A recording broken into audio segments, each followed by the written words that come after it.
또 물으시되 너희는 나를 누구라 하느냐? 베드로가 대답하여 이르되 주는 그리스도 신이이다 하매 이에 자기의 일을 아무에게도 말하지 말라 경고하시고 인자가 많은 고난을 받고 장로들과 대제사장들과 서기관들에게 버림받아 죽임을 당하고 사흘 만에 살아나야 할 것을 비로소 그들에게 가르치시되 드러내놓고 이 말씀을 하시니 베드로가 예수를 붙들고 항변하매 예수께서 돌이키사 제자들을 보시며 베드로를 꾸짖어 이르시되 사탄아 내 뒤로 물러가라. 내가 하나님의 일을 생각하지 아니하고 도리어 사람의 일을 생각하는도다 하시고 무리와 제자들을 불러 이르시되 누구든지 나를 따라오려거든 자기를 부인하고 자기 십자가를 지고 나를 따를 것이니라.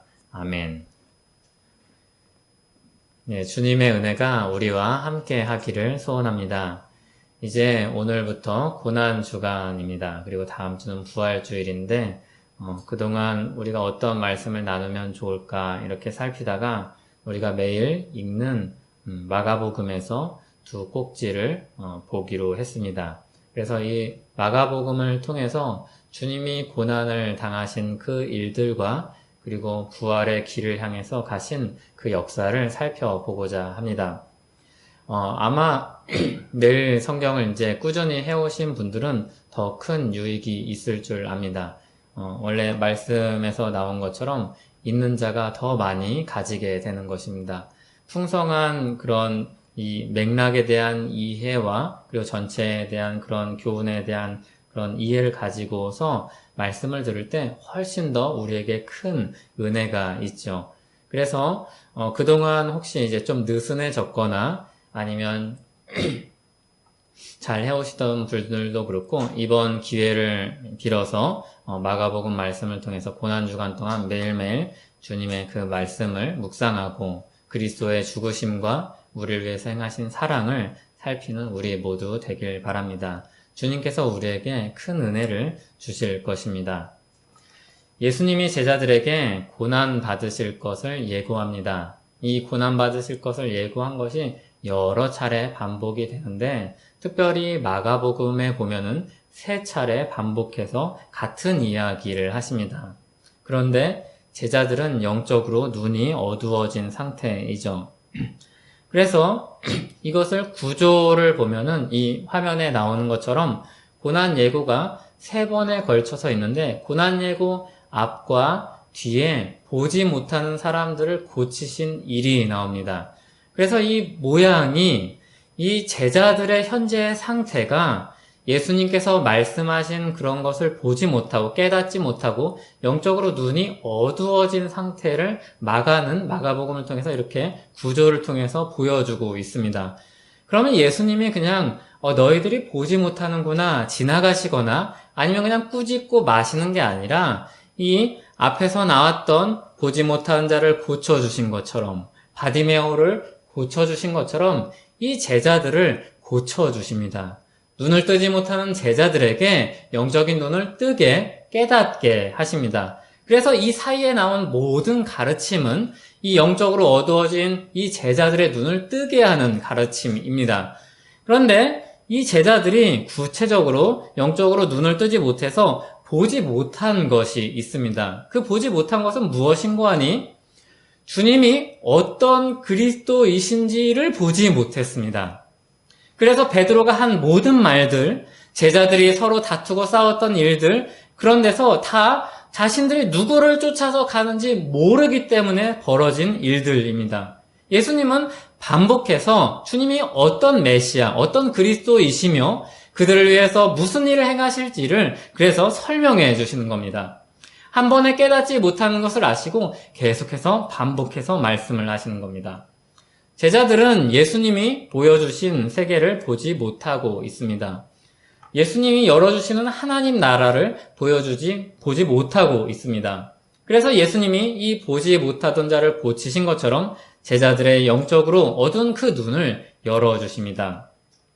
그리스도라고 고백한 것은 굉장히 좋은 일입니다. 이것은 성령 하나님께서 베드로에게 지혜를 주셔서 깨닫게 하시고 고백하게 하신 겁니다. 아주 소중한 고백이죠. 그 고백 위에 주님께서 교회를 세우신다고 하셨죠. 그런데 아직 베드로는 주를 그리스도라고 고백을 하고 있긴 하지만 아직 자신이 어떤 그리스도를 쫓고 있는지 그 이해가 부족합니다. 어떤 그리스도로 예수님을 쫓는지가 어떤 제자가 될지를 결정합니다. 그러니까 베드로는 예수님의 제자인 건 분명히 맞습니다. 또 베드로가 믿고 있는 대로 예수님이 자신들을 구원하실 메시아라는 것, 그리스도라는 것을 믿는 것도 분명히 맞습니다. 그런데 어떻게 구원하실 분이신지, 어떤 방식으로 그들에게 구원을 베푸실지 이 이해가 부족한 겁니다. 그러면 이 이해가 부족할 때 무슨 문제가 생기는가 하면 예수님을 따라가는 방식이 달라지는 거죠. 이 예수님이 만약에 군사적인 메시아라면 이들은 군사가 되어야 합니다. 그런데 예수님이 죽으실 분이라면 이들도 같이 죽어야 하는 겁니다. 예수님이 요구하시는 것이 바로 그것입니다. 예수님이 베드로를 꾸짖고 가르치시는 것은 너희들이 어떤 그리스도를 따르고 있는 것인지, 어떤 기회비용이 그들에게 요구되는지, 그들이 가지고 있는 기대가 무엇인지 이것을 바로잡고 있는 것입니다. 베드로는 주를 그리스도라고 고백을 하면서도 하나님의 일을 생각하지 않습니다. 예수님은 굉장히 강력하게 말씀하십니다. 사탄아 물러가라고 하십니다.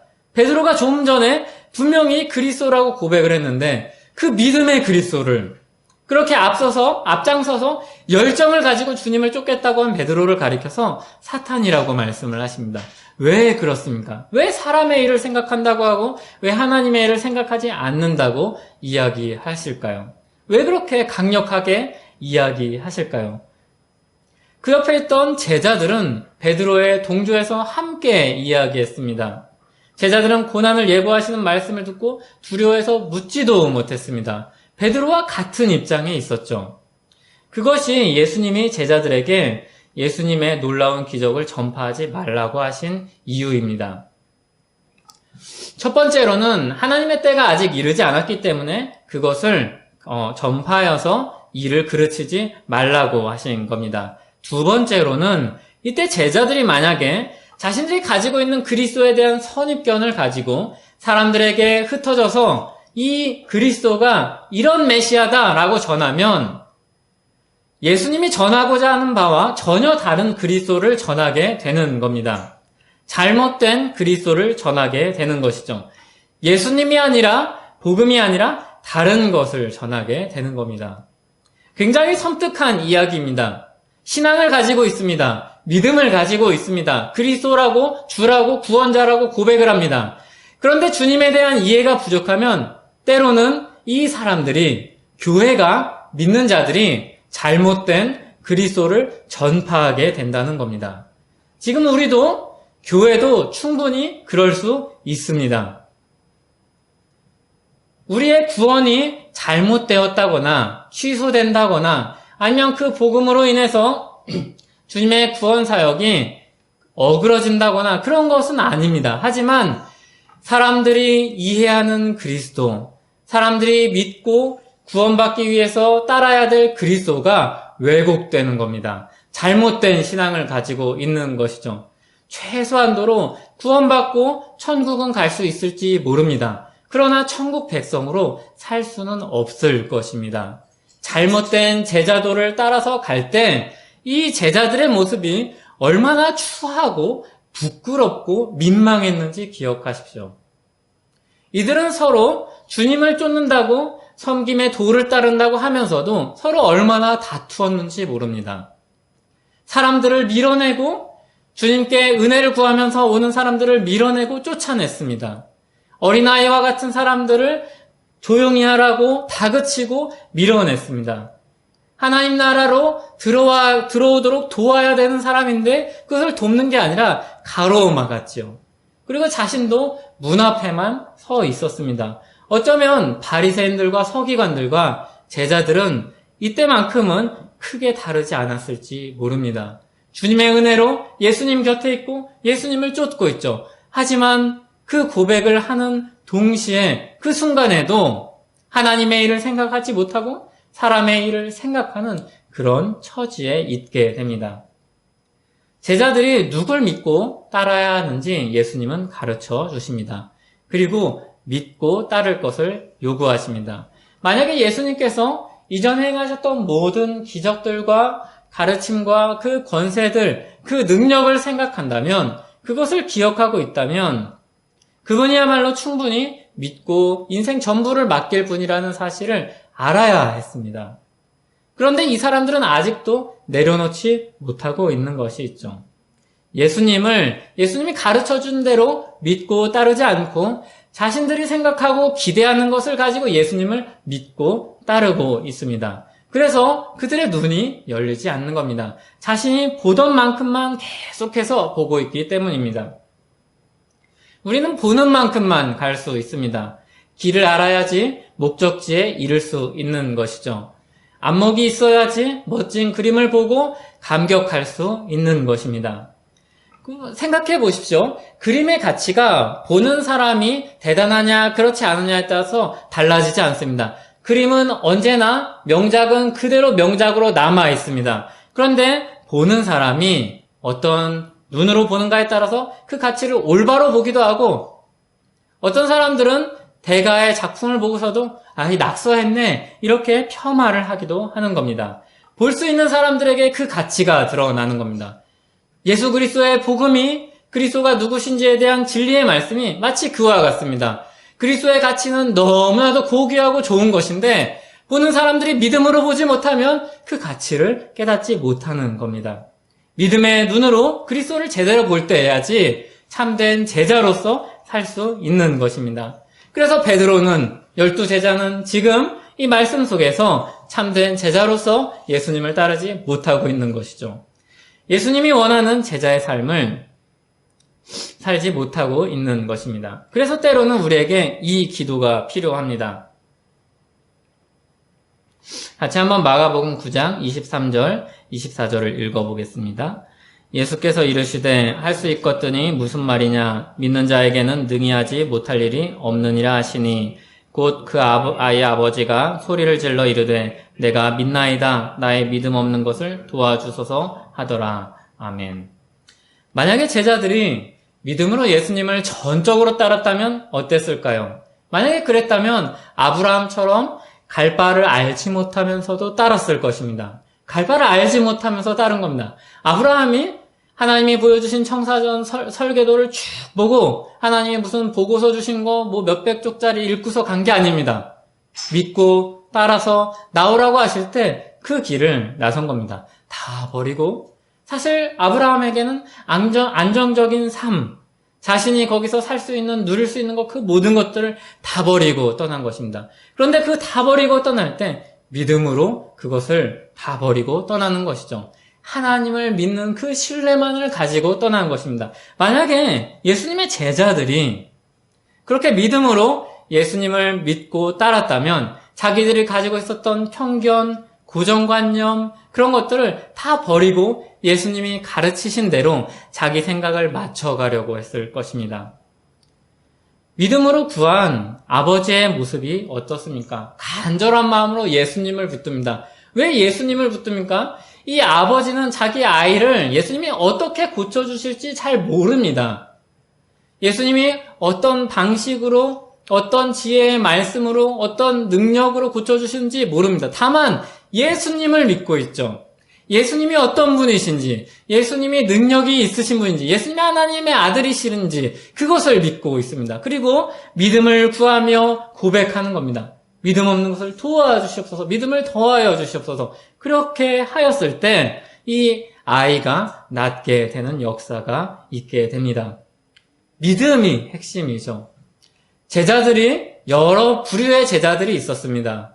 이 제자들에게 부족한 것이 무엇입니까? 어떤 제자는 굉장히 열의에 넘쳤지 않습니까? 어떤 제자는 굉장히 불 같았지 않습니까? 어떤 제자는 굉장히 적극적이었죠. 어떤 제자는 셈을 잘 할 수 있을 정도로 지혜로운 사람이었습니다. 이치의 이해관계에 밝은 사람이었습니다. 어떤 사람들은 민족을 굉장히 사랑하는 사람들이었습니다. 그런데 그 어떤 제자들도 예수님께서 말씀하신 바를 깨닫지 못했습니다.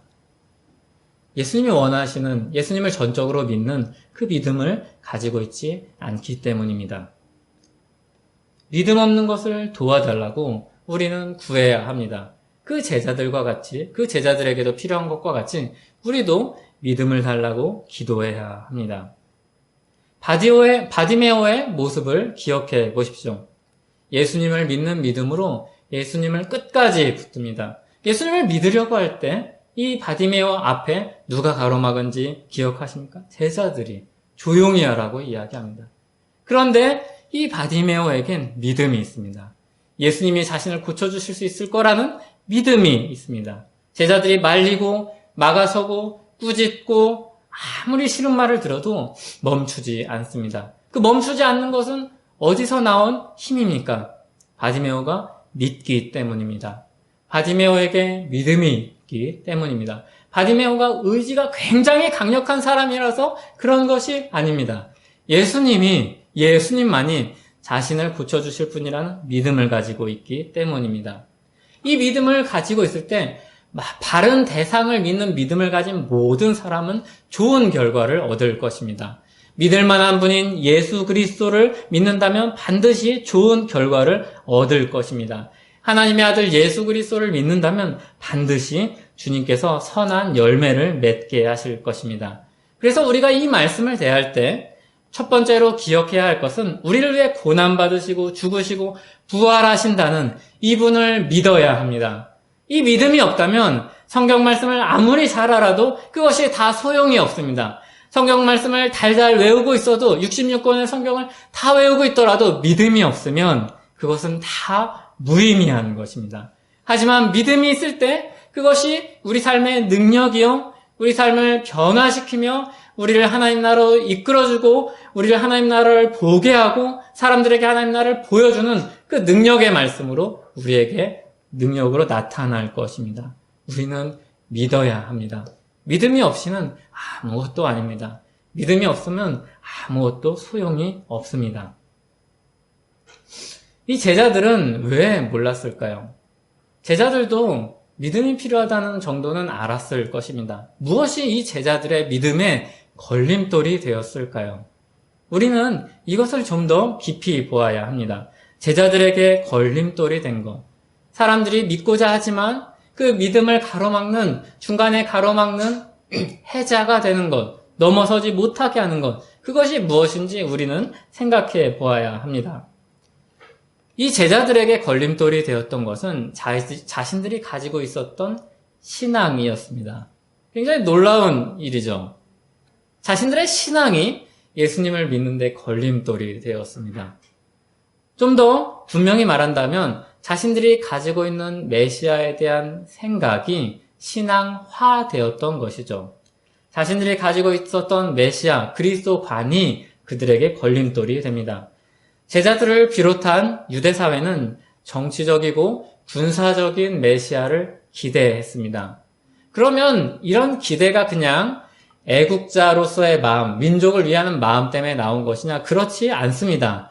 이들도 성경을 읽었고 성경을 가지고 있었고 그리고 성경에 대한 믿음을 가지고 있었습니다. 그것이 좀 편파적이었고 일부만 보고 있었던 것이 문제입니다.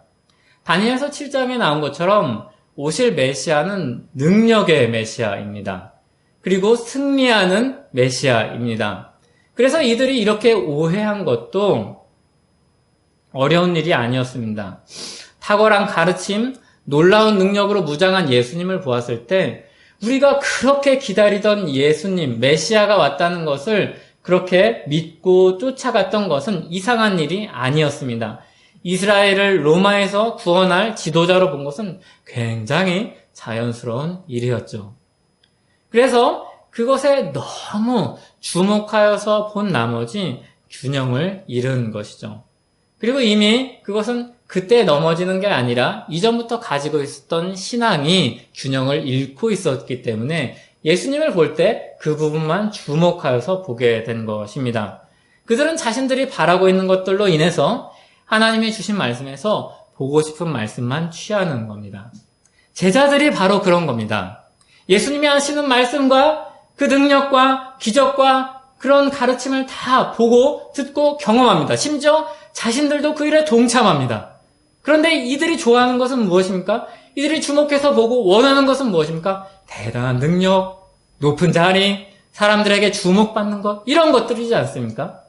자신들이 원하는 것만 봅니다. 그래서 어떤 기대와 어떤 소망과 어떤 것을 바라보고 예수님을 쫓고 있습니까? 예수님이 언제 로마를 전복시킬까? 예수님이 언제 로마를 청복할까? 예수님이 언제 이스라엘을 자유롭게 해주실까? 이것을 바라보고 가는 겁니다. 자신들의 바람으로 인해서 보고 싶은 부분만 보는 겁니다. 신앙을 가지고 있지만 자기 틀을 벗어나지 못하고 있는 겁니다. 말씀이 분명히 있습니다. 말씀은 변하지 않고 여전히 거기에 있습니다. 그런데 그것을 그대로 받아들이지 못하는 것이죠. 왼쪽은 보고 오른쪽은 받아들이지 못하는 겁니다. 한쪽만 보는 것이죠. 이것은 지력이 떨어져서 생기는 문제도 아니고 정보가 부족해서 생기는 문제도 아닙니다. 강력한 민족적인 열망이 모든 마음을 더 씌워버리는 겁니다. 그들은 자기 부인에 실패한 것입니다. 예수님 곁에 있던 이 12제자들은 자기 부인에 실패한 것입니다. 철저하게 자기 신앙을 가진 것이죠. 철저하게 자기를 통해서 말씀을 본 것입니다. 우리도 그럴 수 있습니다. 말씀을 볼 때 내가 원하는 것, 달콤한 것, 좋은 것, 위로되는 것을 주목해서 볼 수 있습니다. 물론 그런 것들이 우리의 힘이 되고 위로가 되고 우리를 일으켜야 합니다. 그러나 그것이 전부가 되어서는 안 됩니다. 때로는 자기 십자가를 지고 자기를 부인하고 주를 따르라는 이 말씀을 우리가 들어야 합니다. 그리고 때로는 그런 자기 십자가를 지는 골고다 언덕 같은 괴로운 시간을 보내야 될 때는 그것을 감당해야 합니다. 그리고 그것도 하나님의 말씀으로 받아야 합니다. 그런데 제자들이 그것을 받지 못했습니다. 자기를 부인하지 못한 것입니다. 예수님이 그들의 눈의 비늘과 같은 것을 벗겨주시는 그런 과정을 우리가 마가복음을 통해서 살펴보는 것입니다. 하나님이 아브라함에게 왜 이삭을 바치라고 했을까요? 많은 사람들이 던지는 질문입니다. 왜 이삭을? 그렇게 어렵게 얻은 이삭을, 노년에 얻은 이삭을, 사랑하는 독자를, 하나님도 말씀하십니다. 사랑하는 네 독자를 바치라고 말씀합니다. 하나님이 이미 알고 있습니다. 너무 사랑하는 거 알고 있습니다. 그런데 이삭조차도 믿음의 길에 하나의 걸림돌이 될 수 있다는 것을 알고 있습니다. 이삭을 향한 사랑과 애착이 신앙이 될 수 있습니다. 하나님은 그것을 제거하기 위해서 극적인 방법을 쓰는 겁니다. 예수님은 제자들을 가로막고 있는, 제자들의 신앙, 믿음을 가로막고 있는 이 조국에 대한 열망, 이것을 바로잡고자 하십니다. 조국을 미워하라는 것이 아닙니다. 사랑하되 진짜로 사랑하는 것이 무엇인지 그것을 깨닫게 해주시는 것이죠. 그동안 받았던 압제가 있지 않겠습니까? 오랜 동안 아픔과 슬픔이 있습니다. 사랑과 아픔이 그런데 어느새 신앙화되고 그들의 눈을 어둡게 합니다. 우리 눈을 어둡게 하는, 신앙화하는 그 과정도 굉장히 이것과 유사합니다. 아니, 똑같습니다. 우리가 사랑하는 것 또는 우리가 아파하는 것 때문에 그것에 주목해서 보게 됩니다. 그래서 어떤 큰 상처를 가지고 있는 사람들은 말씀을 볼 때마다 그 상처와 연관돼서 말씀을 읽습니다. 그래서 그 상처와 연관된 말씀으로만 읽습니다. 사람들에게 그 상처와 연관시켜서만 말씀을 이야기합니다. 나누고 복음을 전합니다. 그러나 복음은 그렇게 좁고 지엽적이지 않습니다. 예수 그리스도의 복음은 모든 사람을 다 품을 수 있는 그런 말씀입니다. 그런데 이 제자들이 눈이 가리워져서 자기를 부인하지 못하고 자기 신앙으로 말씀을 보고 있는 겁니다.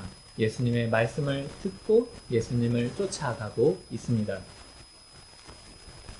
승리하실 그리스도의 시선이 고정되어서 고난당할 그리스도를 보지 못합니다. 이미 구약 성경에서 고난당할 그리스도에 대한 말씀을, 메시아에 대한 말씀을 여기저기서 설명하는 부분들이 있는데, 예언한 부분들이 있는데, 그 중에서도 굉장히 뚜렷한 부분, 우리가 고난주간마다 다시 한번 읽게 되고 또 보게 되는 부분, 바로 이사야서 53장의 말씀입니다. 이것을 이 제자들도 가지고 있던 말씀이죠. 누가복음에 보면 회당에서 초기에 예수님이 가셔서 가르치실 때 읽었던 말씀이 어떤 말씀인지 기억하십니까? 이사야 말씀이었습니다. 이사야가 이들에게 생소한 말씀이 아니었습니다. 굉장히 중요한 말씀이었죠. 그리고 그들이 어쩌면 사랑하는 말씀이었는지도 모르겠습니다. 그런데 이것을 보지 못했던 것이죠. 자기를 부인하지 못해서 자기 신앙에 사로잡힌 사람들이 이것을 보지 못합니다. 이사야 53장 5절과 6절을 한번 같이 읽어보겠습니다. 그가 찔림은 우리의 허물 때문이요 그의 상함은 우리의 죄악 때문이라. 그가 징계를 받음으로 우리는 평화를 누리고 그가 채찍에 맞음으로 우리는 나음을 받았도다. 우리는 다 양같아서 그릇 행하여 각기 제 길로 갔거늘 여호와께서는 우리 모두의 죄악을 그에게 감당하셨도다. 예수님이 3번에 걸쳐서 분명하게 말씀하신 내용이었죠. 고난받고 또 부활하신 것을 말씀하셨습니다. 그런데 제자들은 그것을 듣고 깜짝 놀라고 두려워하고 그 일이 있지 않을 것이라고 그러고 자신은 그것을 어떻게든 막아서겠다고 이야기합니다. 그런데 예수님은 3번에 걸쳐서 분명하게 말씀하십니다. 승리할 그리스도이시나 고난을 통해서 승리하실 것이라고 말씀합니다. 제자들은 그것을 언제 깨닫습니까? 주님께서 고난받으시고 죽으시고 부활하신 후에 주님을 만나서야 이것을 깨닫게 됩니다. 우리가 사랑하는 것들, 우리가 애착을 가지고 있는 것들이 때로는 신앙이 될 수 있습니다. 우리가 가지고 있는 그동안 살면서 가지고 있었던 그런 고정관념, 선입관, 그것이 좋은 것이든 나쁜 것이든 우리 믿음을 가로막는 그런 것들이 될 수 있습니다. 신앙이 될 수 있다는 것은 굉장히 무서운 말입니다. 하나님이 될 수 있다는 것과 같은 말입니다. 우리는 그렇게 고백하지는 않습니다. 내가 가지고 있는 이 이론이 내 하나님이에요. 내가 가지고 있는, 내가 의지하는 이것이 하나님이에요 라고 말하지는 않습니다. 그런데 그것으로 인해서 우리 결정에 결정적인 영향을 끼친다면, 우리 삶의 모든 초점이 거기에 맞춰져 있다면, 모든 시간, 모든 생각을 사로잡고 있다면 그것이 내 삶의 하나님입니다. 우리는 그것을 부인해야 합니다. 때로는 익숙한 것, 또 어떤 때는 좋은 것일 수도 있습니다. 하지만 그것을 부인해야 합니다. 우리가 사랑하고 있는 것들이, 그것이 사랑하는 것은 좋은 것이지만 그것이 하나님이 될 수 있습니다. 우리 신앙을 가로막는 것이 될 수 있습니다. 우리가 평소에 어떤 생각을 하면서 살아가는지 생각해 보십시오. 우리 한 주간 동안 어떤 생각을 하면서 사셨습니까? 무엇에 모든 것을 다 바쳐서 사셨습니까? 여러분들의 시간표를 한번, 한 주간 동안의 시간표를 그려본다면 여러분들의 한 주간을 사로잡고 있는 것은 무엇입니까? 가장 많은 시간, 일은 할 수 있으니까 어쩔 수 없긴 하지만요. 그런 시간 외에 내 생각을 사로잡히고 있는 것이 무엇입니까? 바로 그것이 우리의 하나님이 될 수 있습니다. 그것이 우리 믿음이 될 수 있습니다. 그것 때문에 우리 신앙이 결정될 수도 있습니다. 우리 삶의 모든 초점이 거기에 맞춰져 있다면 그것이 내 삶의 하나님입니다. 우리 입술로는 절대로 그렇게 고백하진 않을 것입니다. 하지만 우리는 실천적으로 그것을 하나님으로 삼고 살 수 있습니다. 이것을 부인해야 합니다. 이것을 부인하지 않을 때 우리는 베드로처럼, 제자들처럼 사탄과 같이 하나님의 일을 생각하지 못하고 사람의 일을 생각하는 길로 빠질 수 있습니다.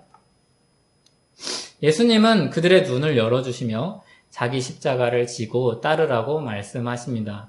자기 십자가를 지고 따를 때 아주 필수적으로 필요한 것은 자기 부인입니다. 자기를 부인해야 합니다. 자신들이 믿고 따르던 것, 의지하던 것, 그리고 익숙하던 것들로부터 하나님의 말씀, 예수님의 말씀을 듣고서 그것을 믿고 그것에 맞춰야 합니다. 우리는 이렇게 하죠. 우리가 가지고 있는 생각에 말씀을 보면서 내 생각을 기준으로 이것을 이해하고 맞추려고 합니다.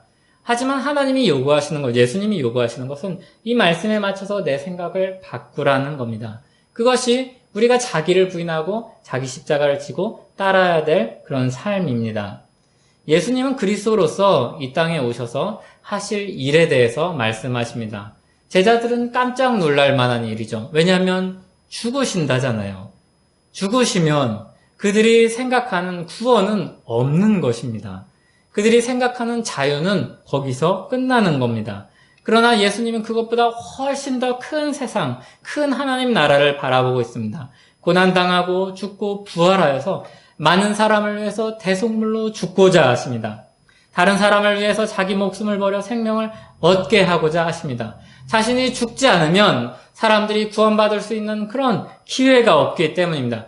유일한 길이기 때문입니다. 예수님이 거기서 달려서 고난받고 죽으시는 것, 하나님의 형벌을 받아서 죽으시는 것, 그것이 예수님이 가야 할 길이기 때문입니다. 그것만이 우리를, 그리고 제자들을, 주님께서 사랑하시는 사람들을 살리는 길이기 때문입니다. 생명의 길이기 때문입니다. 그 길은 그런데 고난의 길이고 십자가 죽음의 길입니다. 그것을 제자들에게 계속해서 가르치십니다. 예수님도 사람으로 오셨습니다. 살고자 하는 열망이 있으셨을 것입니다. 아플 때 고통당하셨을 것입니다. 상처를 입으면 아프셨을 것입니다. 산자로서의 그런 바람을 다 버리고 다른 사람을 위해서 죽으시는 그 길을 가겠다고 말씀을 하시는 겁니다. 자기를 부인하시는 것이죠. 사람으로서의 자기를 철저하게 부인하시는 겁니다. 사람으로서 살고자 하는 그런 것을 철저하게 부인하시는 겁니다. 사람으로 살고자 하는 마음을 포기하시는 겁니다. 그리고 무엇보다 하나님으로서 죽으시기를 결정하십니다. 하나님의 존재됨을 포기하시는 겁니다. 생각해 보십시오. 하나님이 죽을 수 있습니까? 그 이상한 가짜신들 말고 하나님이시라면, 영원히 스스로 존재하시며 영원히 존재하신 하나님이라면 어떻게 하나님이 죽을 수 있습니까? 굉장히 논리적이지 않고 합리적이지 않은 생각이죠. 어떻게 하나님의 존재가 끊길 수 있습니까? 하나님의 존재가 멈출 수 있습니까? 사라질 수 있습니까? 삼일체 하나님과의 교제가, 삼일체 하나님의 교제가 어떻게 단절될 수 있습니까? 얼마나 철저한 자기 부인입니까? 우리는 생각도 할 수 없는 자기 부인이죠. 모든 것을 버리는 겁니다. 우리를 구원하시기 위해서, 많은 사람의 대속물로 죽으시기 위해서 모든 것을 부인하시는 겁니다. 자기를 정말로 철저하게 부인하시는 겁니다. 죄에서 구원받고 생명을 얻게 하기 위해서 예수님은 철저하게 자기를 부인하십니다. 하나님으로서의 자기를 부인하시고 사람으로서의 자기를 부인하십니다. 그리고 제자들에게 이 길을 요구하시는 겁니다. 이 길을 따르게 하시는 겁니다. 제자라는 말, 제자는 무엇입니까? 앞서 가신 선생님을 쫓아서 열심히 쫓아서 그 길을 따라가는 사람들이지 않습니까? 그런데 이 제자들은 말로서는 예수님의 제자라고 말을 하지만, 예수님을 따른다고 말을 하지만 자기를 부인하지 않습니다. 바로 우리와 같죠. 그 너무나도 사실은 어려운 일이죠. 어떻게 우리가 자기를 부인하고 살 수 있겠습니까? 사실은 불가능한 일입니다. 하나님이 은혜 주시지 않고 하나님이 우리를 그 길로 인도하시지 않으면, 능력 주시지 않으면 우리는 할 수 없는 일입니다. 주님은 먼저 그 길을 가시고 그 길에 대해서 가르쳐 주시고 그 길이 가진 의미가 무엇인지 알려주신 다음에 그 길을 쫓아오라고 하십니다. 주님이 가르쳐 주신 그 길의 의미는 무엇입니까? 정말로 사람은 살리는 일, 정말로 영적인 이스라엘, 참 이스라엘을 세우시는 일, 참 하나님 나라를 확장시키는 일, 모든 사람, 많은 사람을 구원하시는 그런 일입니다. 제자들에게 그 길을 같이 가자고 이야기하십니다. 예수님의 자기 부인은 다른 말로는 섬김입니다. 섬김이죠. 낮은 자리에서 자기를 부인하고 다른 사람을 살리기 위해서 가는 그런 길입니다. 그것이 하나님 나라에서 가장 가치 있는 일입니다. 그것이 가장 가치 있습니다. 그래서 하나님 나라에서 높은 자리에 앉고자 한다면 더 낮아져서 섬겨야 합니다. 그러면 하나님이 인정하시고 높여주실 것입니다. 우리는 사랑이라는 자기 십자가를 져야 합니다. 이것은 예수님이 지신 십자가와 동일한 십자가입니다. 그러나 우리는 죄를 대신하는 죽음의 그런 십자가를 질 수는 없습니다. 대신 죄를 대신하여 죽으신 그 그리스도께로 우리는 인도할 수 있습니다. 그것이 우리가 해야 되는 책임이죠. 그 일을 위해서 우리는 자기를 부인해야 합니다. 사랑하는 것을 때로는 포기하고 오랫동안 가진 삶의 방식도 때로는 버리고 가지고 있던 이데올로기는 내던지고 편안한 곳을 포기하기도 해야 합니다. 사람들에게 구원자이신 예수님을 전하기 위해서 자기 십자가를 지기 위해서 우리가 치러야 되는 희생입니다. 우리 믿음은 예수 믿고 천국 가는 게 끝이 아닙니다. 오히려 예수 믿고 천국 백성 된 건 시작입니다. 그건 시작입니다. 구원의 시작이요. 그리고 천국 백성으로서의 시작입니다. 그리고 그 뒤에 남겨진 얼마나 영광스럽고 얼마나 좋은 삶들이 많은지 모릅니다. 그 길은 분명히 고난이 있지만 그 길이 얼마나 영광스러운지 모릅니다. 천국 백성으로서 이제는 그 나라의 아름다움을 이 땅 가운데 드러내는 사람입니다. 천국 백성으로서 그 구원받은 길이 얼마나 좋은지 보여주는 사람입니다. 예수 그리스도의 그 은혜의 영광을 드러내는 사람들입니다. 사람들이 우리를 통해서 하나님 나라를 보게 될 것입니다. 교회가 하나님 나라를 나타낼 것입니다. 하나님 나라를 나타내는 방식은 정복이 아니라 섬김입니다. 낮아짐이요 자기 부인입니다. 그렇게 사람들을 생명의 길로 인도하도록 부름받은 사람들이 바로 우리입니다. 얼마나 영광스러운 길입니까? 얼마나 고귀한 길입니까? 얼마나 가치 있는 길입니까? 사람들을 살리는 길이, 그런 일이 얼마나 가치 있습니까? 범죄자로부터 사람들을 지키는 경찰이 얼마나 훌륭합니까? 자연재해로부터 사람들을 구하는 소방관이 얼마나 가치 있습니까? 질병으로부터 사람들을 살리는 의료 종사자들이 얼마나 우리에게 소중합니까? 우리에게 맡기신 일은 바로 그런 것입니다. 사람들을 살리는 일입니다. 사람들을 살리는 일로 우리는 부름을 받았습니다. 방식은 정복이 아니라 사랑입니다. 필요한 것은 전략이 아니라 사랑입니다. 전략은 이단에게나 필요합니다. 왜 그렇습니까? 이단은 진짜가 아닌데 진짜인 것처럼 사람들에게 드러내야 되기 때문에 전략이 철저하게 필요합니다. 그러나 우리에게 필요한 것은 전략이 아니라 사랑입니다. 우리가 전략이 없어서 교회가 부끄럽고 전략이 없어서 복음이 전파되는 것이 아니라 사랑이 없어서 부끄럽고 복음이 전파되지 않는 것입니다. 자기를 부인하지 않기 때문에 자기 십자가를 지지 않기 때문에 우리에게 생명의 역사가 없는 것입니다. 예수 그리스도의 사랑이 우리에게 절실하게 필요합니다. 그 사랑만이 사람들을 살리기 때문입니다. 예수님은 사랑으로 섬기는 제자들로 우리를 부르십니다. 마가복음에서 실패했던 이 제자들은 부활하신 주님을 만난 다음에 모두 각자의 삶 속에서 자기 십자가를 지고 아름답게 살다가 죽었습니다. 우리도 오늘은 실패할 수 있습니다. 우리도 자기 부인을 실패할 수 있습니다. 자기 십자가 힘들어서 내려놓을 수 있습니다. 그러나 우리도 부활하신 주님을 알면 알수록 우리 믿음이 깊어지면 깊어질수록 그 제자들과 같이 그렇게 아름답고 영광스럽게 살다가 그렇게 죽을 것입니다. 우리는 어떤 그리스도를 보아야 합니까? 고난받고 죽으시고 부활하신 그리스도를 보아야 합니다. 때로는 그 길이 자기 부인이 필요한 것일지라도 우리는 그 그리스도를 보아야 합니다. 예수님이 그리고 우리에게 그 길을 따라오라고 말씀합니다. 자기를 부인하고 자기 십자가를 지고 사랑으로 섬기는 제자로 살라고 말씀합니다. 한 주간 동안 고난주간을 보내면서 이 말씀을 기억하십시오. 그리고 우리 삶 속에서 그 말씀을 어떻게 녹여낼지 고민하십시오. 그리고 기도하십시오. 그리고 믿음으로 그 길을 묵묵히 걸어가는 우리 되기를 소원합니다. 그것이야말로 영광스럽고 복되고 하나님이 너무나도 기뻐서 박수치면서 우리를 응원하시는 길입니다. 기도하겠습니다. 하나님 아버지 감사합니다. 우리가 어떻게 자기를 부인하고 자기 십자가를 질 수 있을까요? 그러나 주님이 보여주신 그 길을 우리가 보았고 믿었고 그 길을 쫓아간 믿음의 여러 선배들을 우리가 보았고 그리고 우리도 그 길을 따라서 함께 갑니다. 주님 우리를 붙들어 주시옵소서.